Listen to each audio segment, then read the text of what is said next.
Thank you. It's great to be here. I've been here before, like in the audience, and it's a great series, and I'm glad it reached its 1-year anniversary and it's still going. So thanks to the co-curators and Alejandro for supporting it. I'm going to read from my book today, American Copia.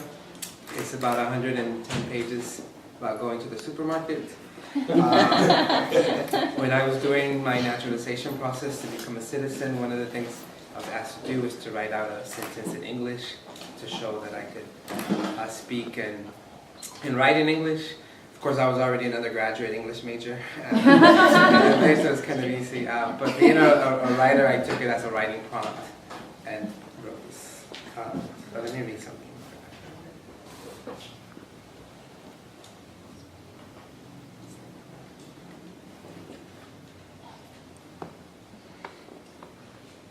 Little Melly did not pee in her pants at Ralph's supermarket. She did not go to Ralph's with her mother after she picked her up from school. She did not tell her mother that she needed to use the restroom, and her mother did not tell her to just hold it because she wasn't going to take long. Little Melly did not pee in her pants at Ralph's. She did not cry after she did not pee in her pants at Ralph's. Her mother did not make her walk around Ralph's with wet pink sweatpants. She did not walk around Ralph's with wet pink sweatpants. She did not think about kids in school who did not pee in their pants. She did not think about how the school kids did not laugh at the kids who did not pee in their pants. She did not say that she did not want to ever be like those kids who did not pee in their pants. She did not say that she did not want to ever be like those kids who did not pee in their pants and did not get laughed at. Not so little Melly does not make sure to go pee-pee before she leaves any place, whether she has to pee or not pee. Not so little Melly does not make fun of little Melly. To pee or not to pee, that is not the question. Not so little Melly does not need to talk about the time when little Melly did not pee in her pants at Ralph's. She did pee in her pants, right? To clarify that. So what I did is I asked because you yourself only have so many stories that you can tell from going to the supermarket, or you want to get outside of just writing by your own anecdotes. So I asked friends for anecdotes, like, hey, did anything ever happen to you at the supermarket? Do you have any ideas, any thoughts on the supermarket? And then I had a good friend who just said no, right? Like, really, nothing has ever happened to you. But then we're good friends and we would talk, and certain things that you tell me, it's like, wait, that happened at the supermarket. You didn't tell me when I asked you. Right? And so I made this list, and the thing is, he said, well, I don't want to be in your book, right? I was like, okay. I said okay, but I included him in my book. So I'm gonna read that. Porque eres mi brother de otra mother. I will respect your wishes not to be included in my copia. Pero brother, don't you think it's important to write about how you ran into some woman at a supermercado in Nicaragua 10 years after you dated her? She was 18 years young when you dated her, and she had just broken up with her older abusive married boyfriend. How she worked at the supermarket giving out samples. How when you saw her 10 years later, she was holding a baby, and she told you that she had married the same abusive guy she used to cry about. After talking to her, you looked at your hands and realized for the first time that they had aged 10 years. Hey brother, should I not write about that time when I didn't have any money on me after the gym, after we had ran for an hour on the treadmill and you offered to buy me a smoothie, but because all the smoothie places in the East Bay were closed, we ended up going to Lucky's and you bought me a 32-ounce power drink. How I thanked you for the electrolytes. I keep silent about how when you met a young Mexican female supermarket employee, she mistook your question about laundry detergents as an invitation to dance naked. And how when she pointed at the powder, she meant to say, I want you to touch me the same night. Es que brother, estas son cosas que se tienen que contar. And should we not record this for our own histories? How in 1988, you crossed the shallow river into Brownsville, USA. How you and 35 other mojados walked across the rocks of the river under full view of a military base. Esos no son nada, the coyotes reassured you. How you climbed out of the third world and onto a Ralph's supermarket parking lot. How you and the other 35 mojados rushed to the vans that were to take you to a cheap motel. How the Americans loading their groceries into their cars stared at you. How you didn't have the time to notice whether those stares rejected or welcomed you. Just realized those two pieces I read and two Ralph's stories. There's other supermarkets in here. Actually, one of the main ones is Fiesta. If you're from Texas, you know about Fiesta Supermarket. Un cachito de lo nuestro is the slogan. Para nosotros los Latinos. It's almost, the whole thing's almost an ode to Fiesta Supermarket. I dedicated the book to my grandmother, or at least to her memory. She passed away in 2009, so the book can come out in 2012. And she had already gone through the process before me, the naturalization process. So then I asked her advice, like, you know, should I do it? Should I not do it? You know, become a citizen? And so then she told me about her own process, her own interview, and she was also asked to write a sentence, right, in English. Of course, for her it's different in that she didn't go to school here, but you know, she could understand English a little bit. So then part of it is the oral interview, and so when she was there, I think the INS agent, it was INS back then, the INS agent kind of helped her through some of the questions. If she didn't understand, she would ask her the question in a different way. And then she finally gave her sentence, and her sentence was, I love America. So you have to become a citizen, you have to write, I love America.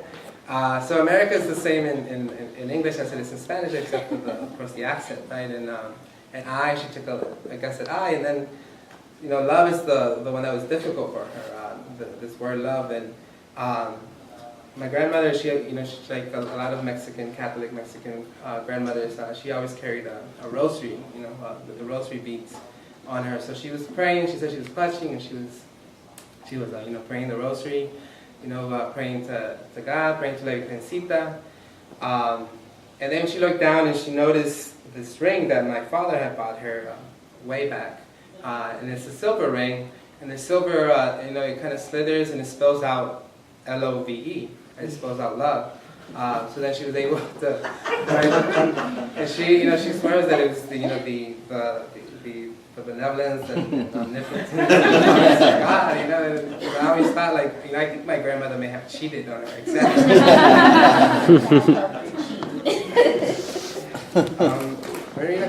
I'm going to read a couple short Spanish ones, and then a long English one. These are just in Spanish, and they're about family in Nuevo Laredo, Tamaulipas. Don Tommy, ¿qué le pasó a su tiendita? Call and response. Don Tommy, ¿qué le pasó a su tiendita? And then, todos mis nietos se comían la mercancía. He used to have a store, but we ate all his stuff. And this is when my first book came out, my aunt by marriage. Mi tía Rocio, she's like, I want you to, you know, put me in one of your books, put me in one of your books, even if you make me the maid, right? Just put me in one of your books. So I put her here in this one part. Una vez a mi tía Rocio la atropellaron en Reynosa cuando fue al súper y unos señores la subieron a la pecera. Y mi tía iba con mi prima Irma, y cuando llegó a su casa su esposo le preguntó, ¿qué te pasó? Y ella dijo, me atropellaron. I read the last one. She's always getting hurt. Like she's always like has cast on her.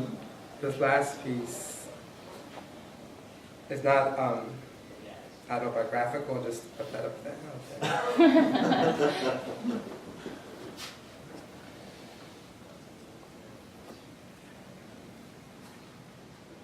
Okay.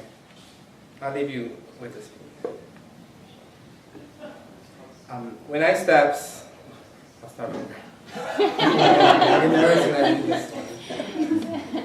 When I step, females respond.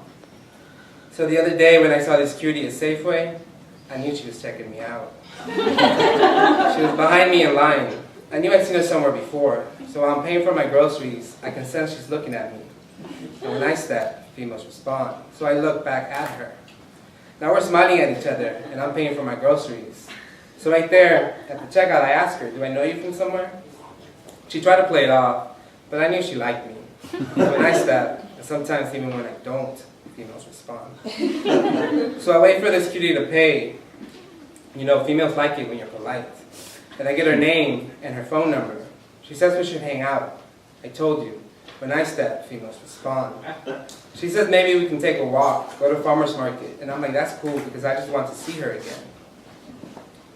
So then later, we meet up at a Cocolay on University.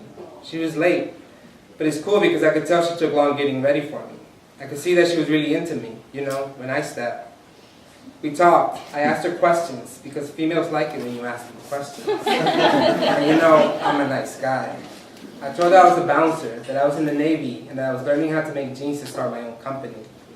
And she told me about herself. But then she just like that, she had to go. So I asked her, yo, why you gotta run? I couldn't understand this girl. I texted her because I wanted to let her know that I was into her.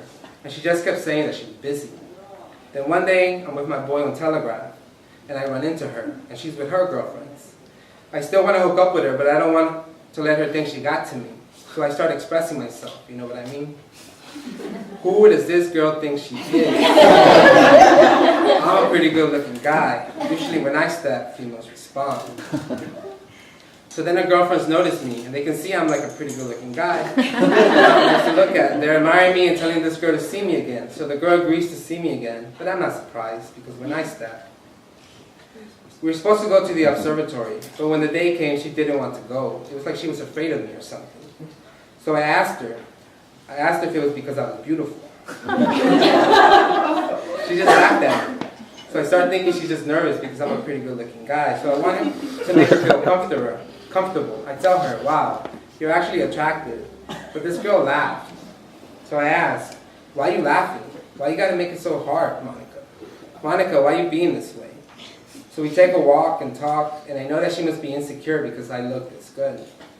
Monica, I get it. You're probably feeling insecure. You think I'm going to hit it and split. And then as soon as you give it up, I'm going to walk out the door. But she didn't say anything. So I'm wondering what is up, because when I step, usually females respond. Then I thought maybe she doesn't go to bed with dudes. Maybe she doesn't get down like that. So I tell her, oh, I get it. You're like a little prude, but you don't have to worry. I look really good naked, but I'm also a nice guy. Even all the guys at the gym tell me I look good naked. You haven't even touched on me. How do you know if you haven't even touched on me? Then we're sitting on a rock, and this girl looked like she'd rather be somewhere else. I'm getting frustrated now, because usually when I step, females respond. So I didn't want to play her games anymore. If she's insecure and shy, that's her problem. When I step, females respond, so I tell her, that's it? You're not going to give me anything? That's really cold. I guess I'm just going to go. I start to leave. And you know what this girl tells me? This girl tells me to have a good day. So I turn around and I say, no, I'm not going to have a nice day.